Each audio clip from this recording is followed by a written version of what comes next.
বিশ্বব্যাংকের যে তথ্যটি ২০১৯-এর তার পরবর্তীতে আরো আপডেটেড কয়েকটি ইনফরমেশন এসেছে। জি। সেগুলোতে এই মৃত্যুর হারটি ১ লক্ষ ছাড়িয়ে গিয়েছে।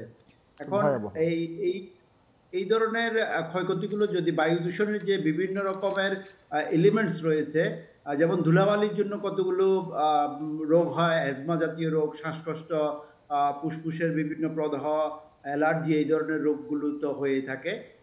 আবার যদি আমরা গ্যাসিয়াস পলিউটেন্ট গুলোর কথা বলে থাকি, carbon dioxide, carbon monoxide, nitrogen dioxide, sulphur dioxide এগুলোর জন্য অন্য কতগুলো রোগ হয়ে থাকে। একইভাবে হেভি মেটাল গুলা যেমন সীসা, লেড, মার্কারি এগুলোর জন্য মস্তিষ্কের গ্রোথ ব্যাহত হওয়া, মানুষের যে আইকিউ কমে যাওয়া, শিশুদের দেরিতে কথা বলা সহ নানা রকমের স্বাস্থ্য ঝুঁকি তৈরি হয়।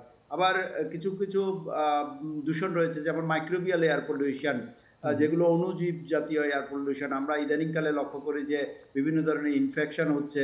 অল্প অবস্থায় মানুষের সর্দি কাশি এগুলো প্রলংগেড হচ্ছে। ইনফেকশন গুলো, গলার ইনফেকশন গুলো মাসাধিককাল যাচ্ছে। অ্যান্টিবায়োটিক না খেলে ইনফেকশন যাচ্ছে না। এগুলো বর্জ্য ব্যবস্থাপনার অভাবে বিভিন্নভাবে মাইক্রোবস গুলো বাতাসের মাধ্যমে ছড়িয়ে পড়ছে, অর্থাৎ মাইক্রোবিয়াল এয়ার পলিউশন হচ্ছে।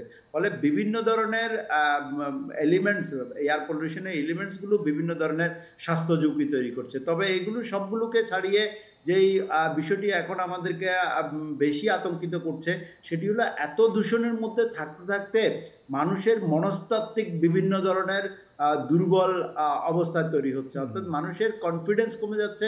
মানুষ বাইরে যায় না, কারণ আমরা জানি যে সকালে হাঁটার জন্য খুবই উত্তম সময়।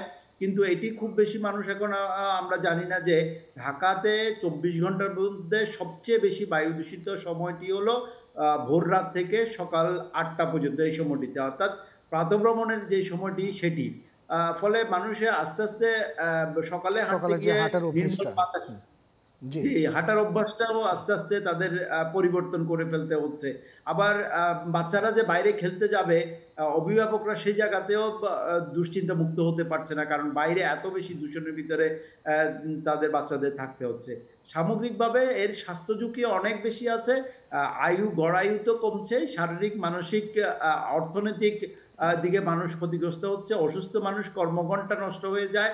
কাজে যেতে পারে না, কর্মস্পৃহা কমে যায়, কর্মদক্ষতা এবং সক্ষমতা কমে যায়। ফলে ন্যাশনাল জিডিপিতে তাদের কন্ট্রিবিউশনও যতটুকু সুযোগ ছিল ততটুকু হয় না। ফলে এয়ার পলিউশনের যে ইকোনমিক ইমপ্যাক্টটি আছে সেটি এখনো পর্যন্ত আমরা টাকার অঙ্কে বা ডলারের অঙ্কে না আনতে পারার কারণেও সরকার বা সংশ্লিষ্ট কর্তৃপক্ষ এটিকে গুরুত্ব না দেওয়ার পিছনে একটি কারণ হিসাবে হয়তো প্রতীয়মান হতে পারে।